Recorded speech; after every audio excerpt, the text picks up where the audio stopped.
This is the show dedicated to raising up the next generation of men of faith and character. My name is Mark Stanifer. Welcome to the Next Man Up.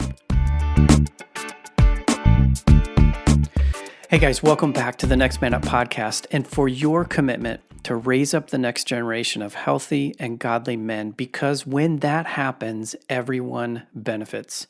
My name is Mark Stanifer. Good to have you along once again. In today's episode, we finished the conversation with Jon Couser. You'll want to listen to last week's episode first, if you haven't already, to get to know Jon and hear the first part of his story. This week, we pick back up with that theme of relational fathering versus transactional fathering.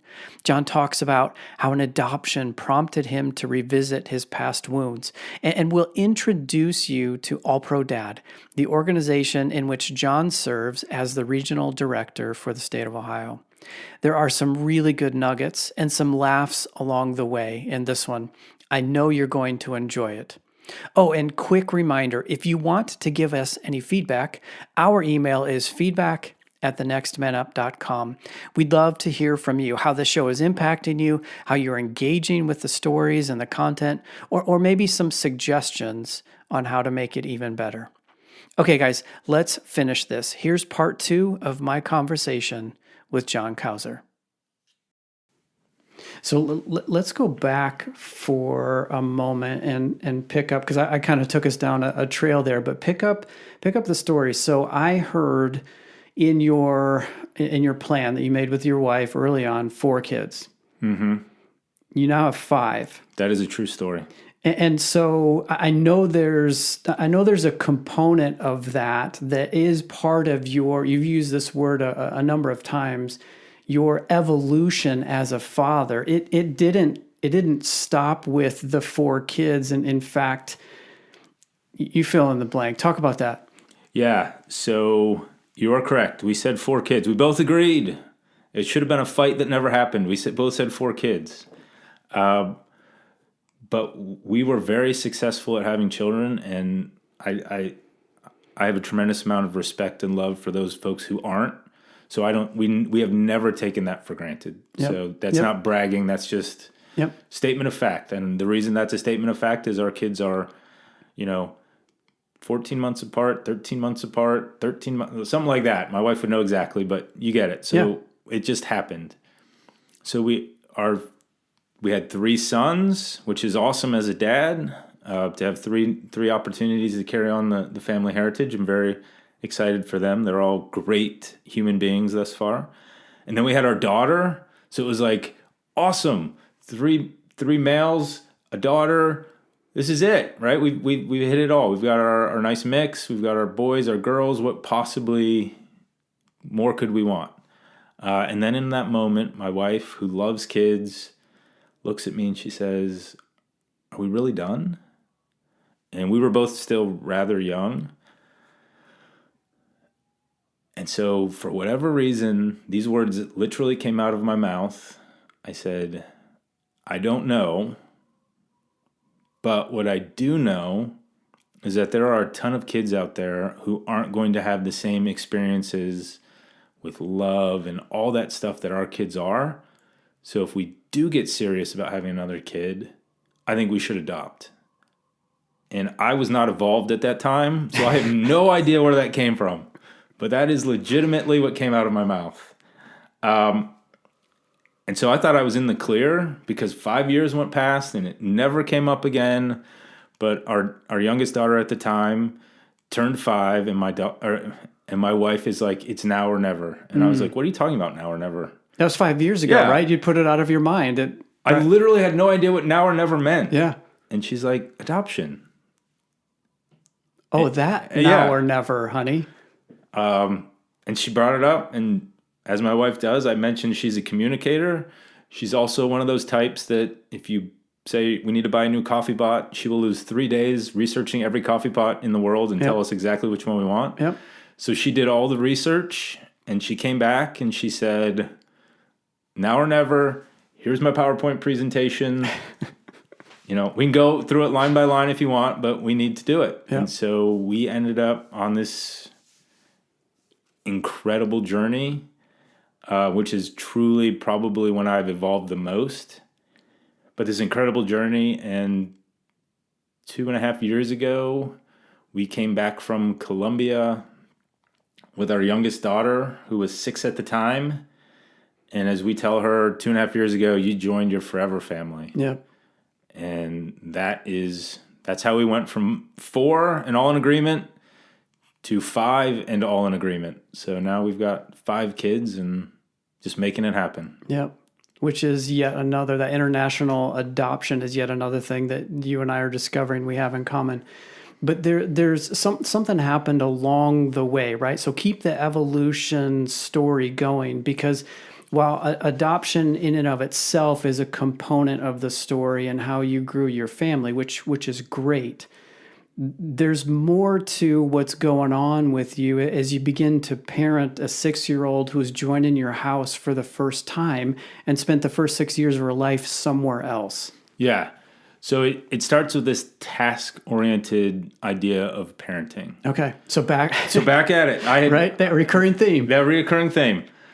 So I had started I'm a nerd.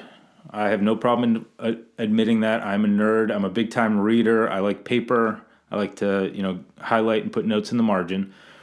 But because my wife and I had a plan, and that plan was for our kids to live different, to have a different type of family. Yep.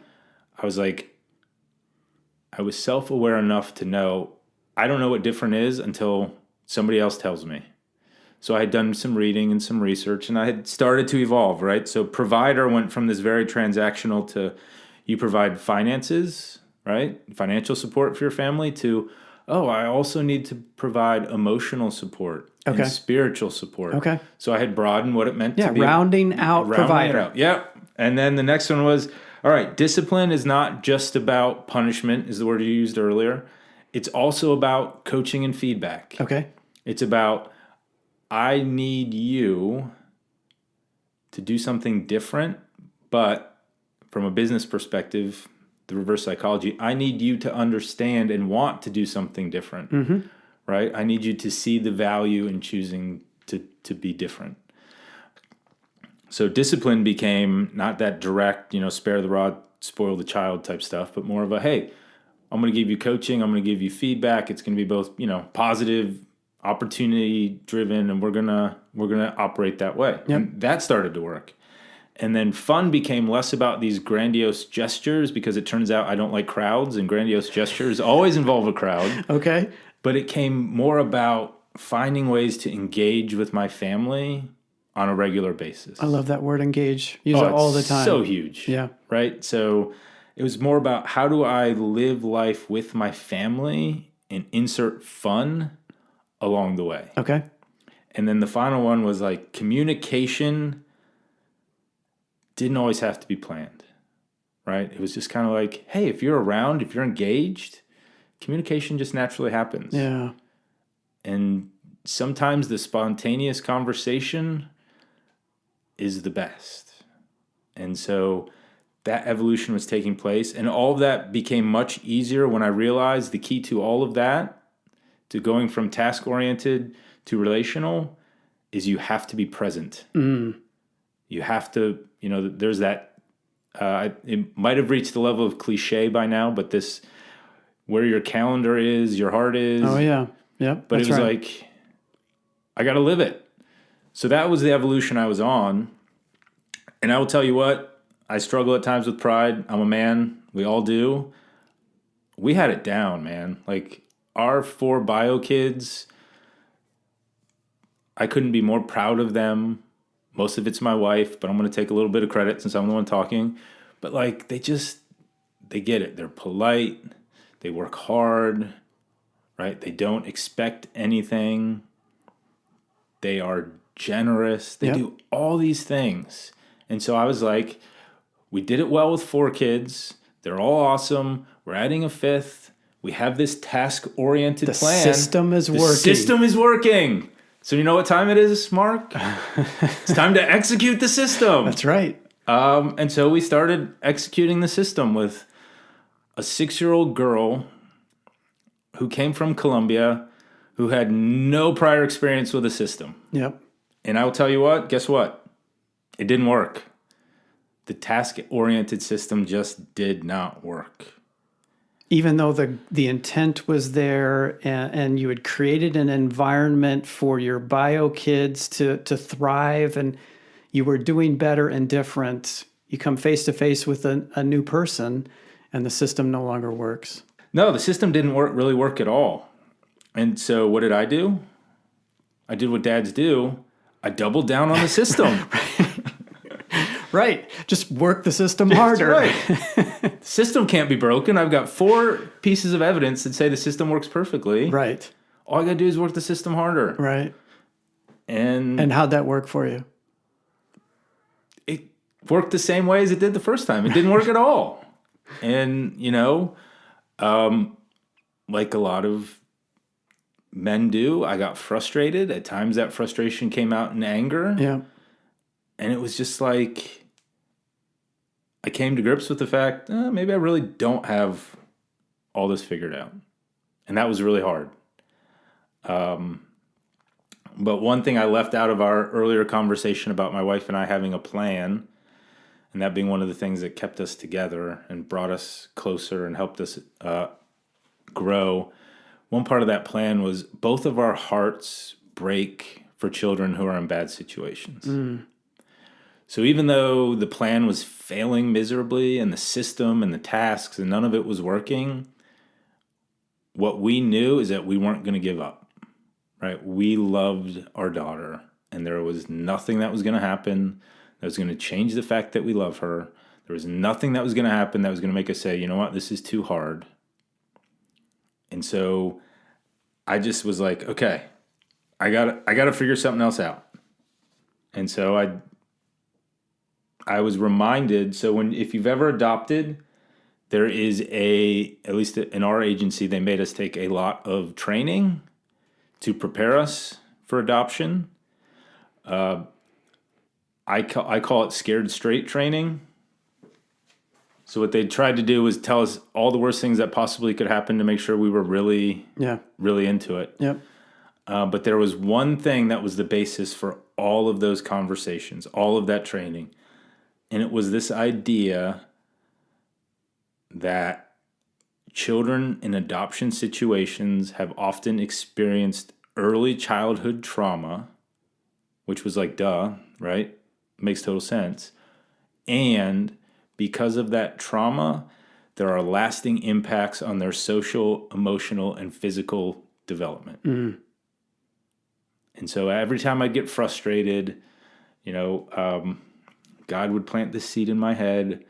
Hey, remember, she's a child of trauma, and that is impacting her mental, social, and physical self. So it isn't just disobedience or resisting the plan or your ineffectiveness to be successful as a parent. God's helping you, and through your learning and studying all that, you're reframing your perspective on the situation and beginning to put yourself in her shoes. Yeah, completely. I was trying. And, one of the things that I did to help me try and get better so that I could deal with my frustration and deal with my anger is I started to go to a counselor. And he's awesome.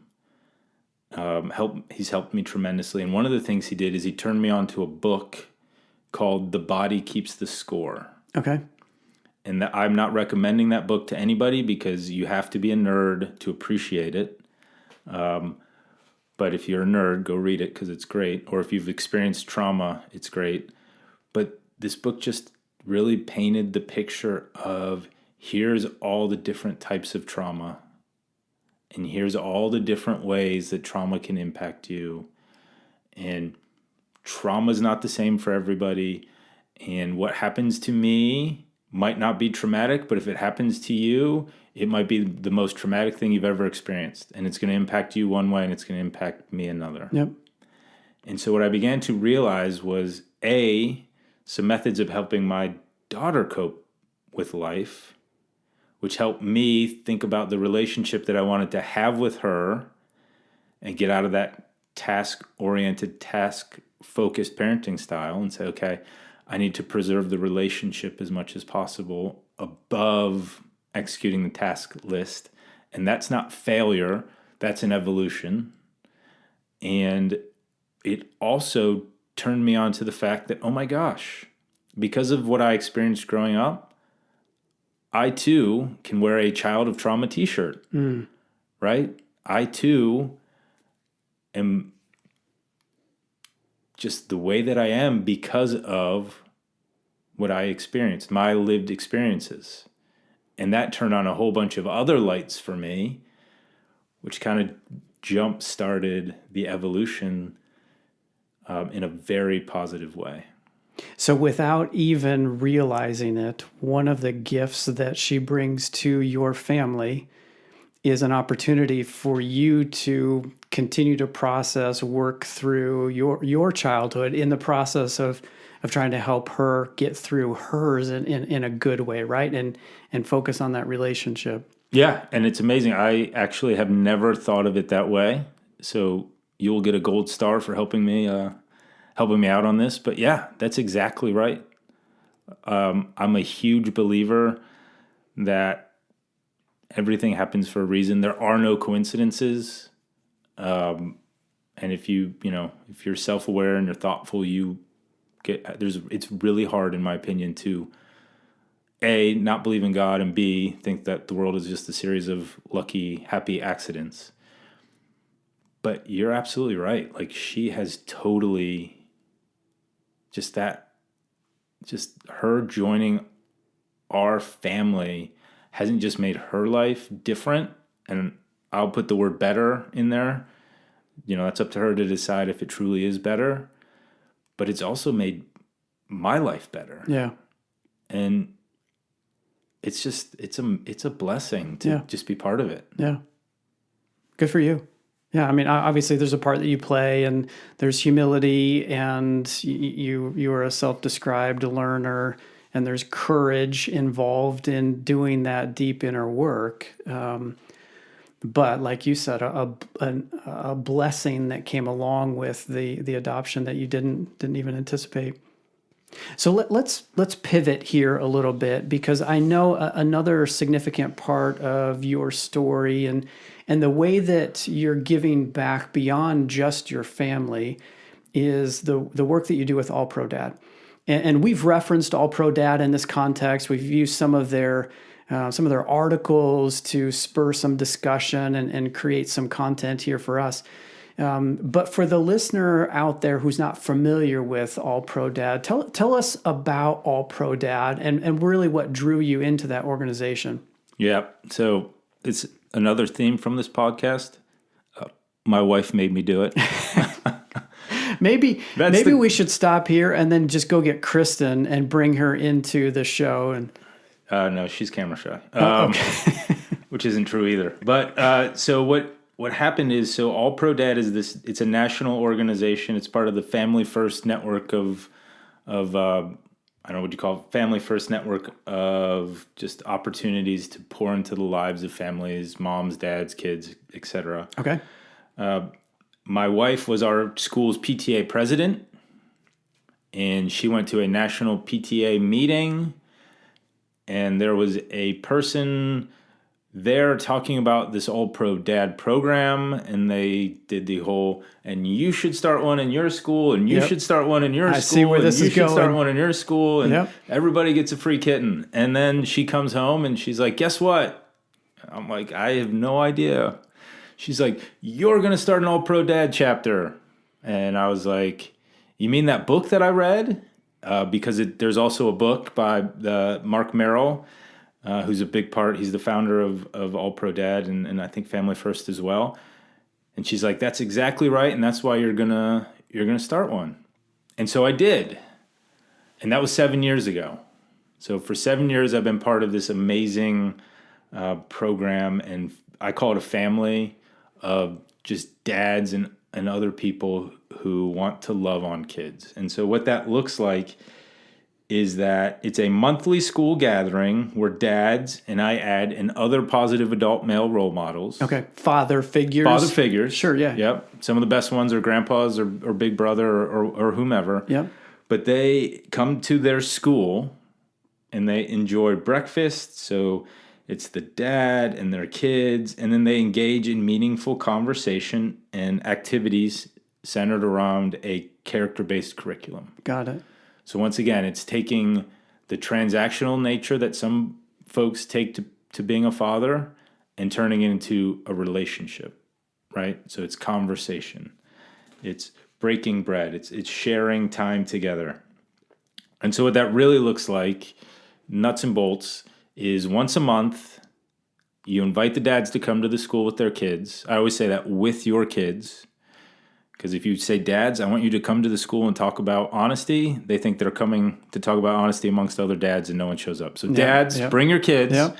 But you come to the school one morning a month. We're going to serve you breakfast. I don't know if you know this, but donuts are very popular with children. Really? Yeah, it's amazing. That's new. It doesn't matter what flavor they are, as long as they have sugar. And then you and the kids and their dads go through about 20 minutes of content, about a topic like honesty. You'll watch a video, and then the dads and their kids just engage in conversation about the topic. And everything is literally provided for the host of the meeting. So meeting in a box. Meeting in a box. If you wanted to oversimplify and just show up, you can probably 10 minutes of prep and an hour to set up, host, and tear down the meeting, and you too can be an all-pro dad captain. But it's just, and I mentioned earlier, the reason the organization exists is that fatherlessness is just a great plague of our generation. Absent fathers, disengaged fathers, just fathers who are absent, jerk, more than a jerk, as I mentioned earlier. It's just bad. And, the goal of All Pro Dad is to create lasting relationships between dads and their kids. And I will tell you what, it's an amazing experience. And one of the things that makes it an amazing experience is there's what's called the affirmation exercise. Okay. And so the way that works is that you show up and you have your breakfast, and then you go around your table, or if it's just a smaller group, in front of the whole group, you say, my name's John. This is my son or daughter, and I'm proud of him or her this month because. So something just that simple. Yeah. And you would be surprised how difficult it is for a dad the first time they show up just to fill in that sentence. And what I know, because I'm paying attention, is, that was really hard for that guy, which means he's clearly never... Yeah, it's not happening at home. Spoken into the life of his child. Yep. And I'm like, okay, that's why I'm doing this. Yeah. And then that goes on. My favorite part, this is not part of the curriculum, but I added it, is then I'll say, hey kids, does anyone want to embarrass their dad and tell everybody and say in front of everybody why you're proud of your dad this month? And most of the time the kids are like, hey, my dad wrestles with me, right? My dad works so that he can provide. Yeah. That's a common one. Yeah. My dad washed the dishes for my mom, right? And you get answers like that, but occasionally you'll get, my go-to story is one time there was this kid who was with his dad, and, the dad was like the work with your hands type, right? Just kind of had the smoker's cough, all that stuff. And the kid stands up and he looks at his dad and he's just like, this is my dad, and he gave his name. And I'm proud of him this month because he's trying to quit smoking. And I know the reason he's doing that is because he loves me. Wow. And this guy, you could just see the tear come down his face. And that may be the only time that's ever going to happen between that dad and that son, that level of authenticity and honesty. But that moment is going to last a lifetime. Yeah. And it is going to change the trajectory of both of their lives when they look back on it and say, my dad cares about me. My son notices that I care about him. and it changes the world. Yeah. Which is something you said early on, right? That's right. Like, it can change the world. That's right. Even a small act like that is just a reminder of the power of words to speak life. And often I think as parents, often I as a parent, let me say it that way, I'll speak for myself, am just in the mix, and I'm noticing the rough edges that I want to round out, or I'm noticing the things that didn't get done, or the things that need to get done, kind of sort of in that task mindset, kind of get lost in that. And I forget the power of affirmation to call out the person that is that child, right? Or to say it like for a boy in particular, to call out the man in that boy and speak life into them. Like those are simple. And if you're paying attention, they don't require much time or much preparation, but it's part of that being present, as you said, and being engaged, as you said, and just understanding the power that we have to be positive influences. Yeah. I mean, you couldn't have said it better. If you're not present, if you're not engaged, and you're not focused on the relationship instead of checking it off your list, those conversations don't happen. Yeah. No, that's cool. Yeah, it's awesome. And I like it so much. Can I do a plug? Absolutely. I was going to give you the opportunity. All right, good. So not only am I a chapter president, but I am the regional chapter president for the entire state of Ohio. So what that means is I'm supposed to be out there trying to I'm trying to help dads start these chapters in their schools across the entire state. So if you're listening to this and you're like, that sounds cool, let your wife listen to it, and then she will tell you you're going to do it, and that will seal the deal. Yep. But just reach out to me. We'll figure out how to get you my contact information. Yeah, we'll make it available. But just reach out, and I will help you, and it is literally the easiest thing that you can do if what breaks your heart is dads and kids who don't have the type of relationship maybe you have with your kids, or the type of relationship you want to have with your kids. So All Pro Dad has been around for a while. This is not just a recent thing. How many chapters in Ohio roughly are there already? So there are dozens of active chapters in Ohio. There are over 1,000 active chapters across the U.S. Yeah. So this organization is getting it done. It's legit. Yep. That's right. And as you described it, it sounds like it's relatively simple to execute. It just needs somebody to take the initiative and say, I want to make a difference, not just for my kid and be there in this way for mine, but to model what this could be like for other dads to be in the mix with their kids too. Yeah. And like I said before, I'm really proud of my kids. It might just be the free donuts, but my two oldest kids are in high school, and they still say, hey, Dad, can we go in late so we can go be part of this? Yeah. And so, once again, if you haven't figured out, the reason I'm on a fatherhood revolution or evolution is because I don't have it perfectly right, and I mess up. So if another dad who isn't doing it perfectly right and can mess up can produce kids who want to go to an elementary school and eat donuts with their dad and talk about being honest, so can anybody else. Yeah. So that's kind of my other side of the coin. Like, it's for everybody. Everybody needs it. We say this often here. So listeners, you'll have heard this before, but it's not about perfection. Your kids don't need you to be perfect. They need you to be engaged.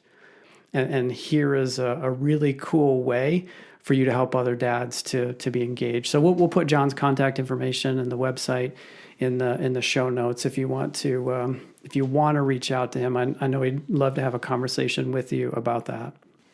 So, man, one of the things that I know is that there are listeners out there that are identifying with your story, and maybe not the trauma in the back in the early days, or maybe it's just, hey, my style or my system of parenting isn't working.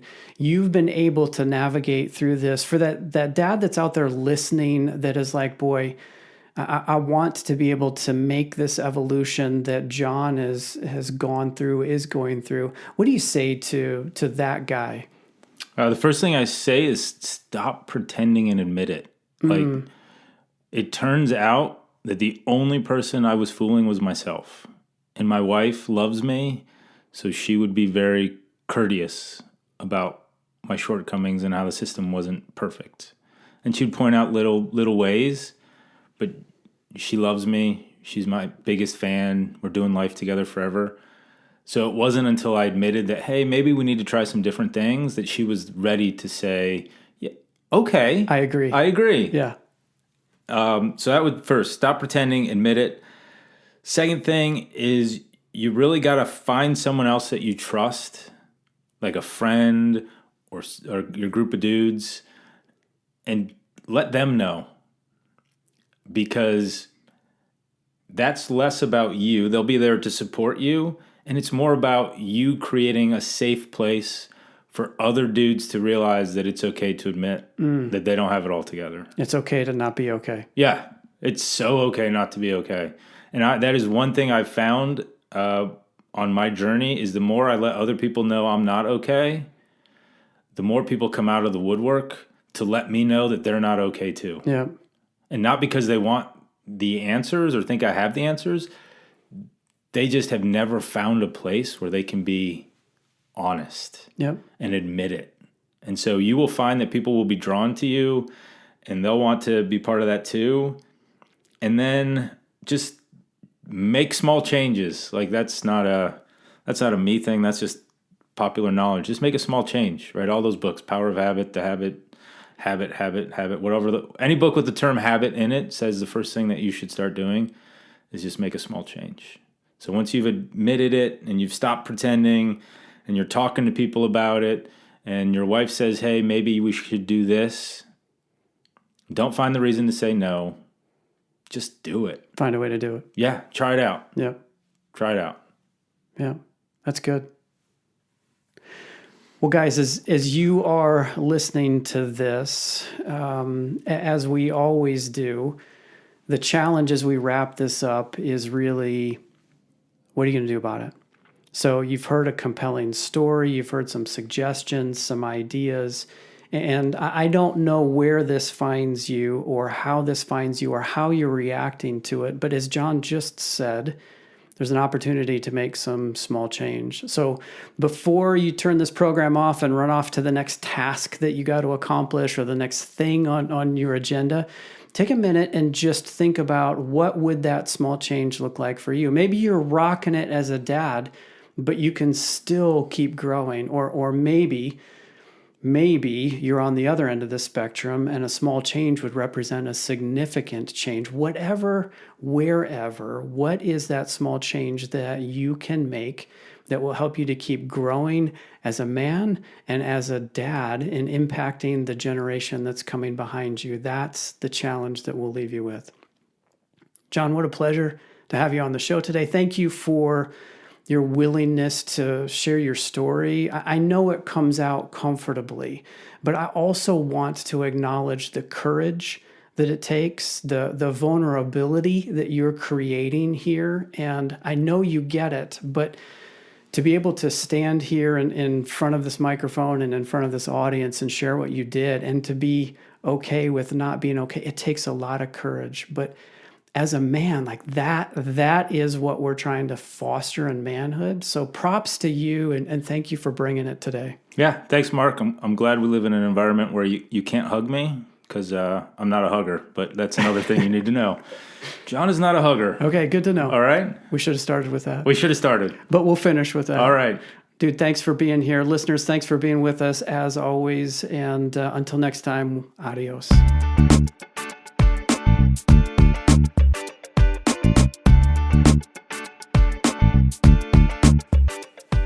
Hey, listeners, thanks for journeying with us on this Next Man Up podcast.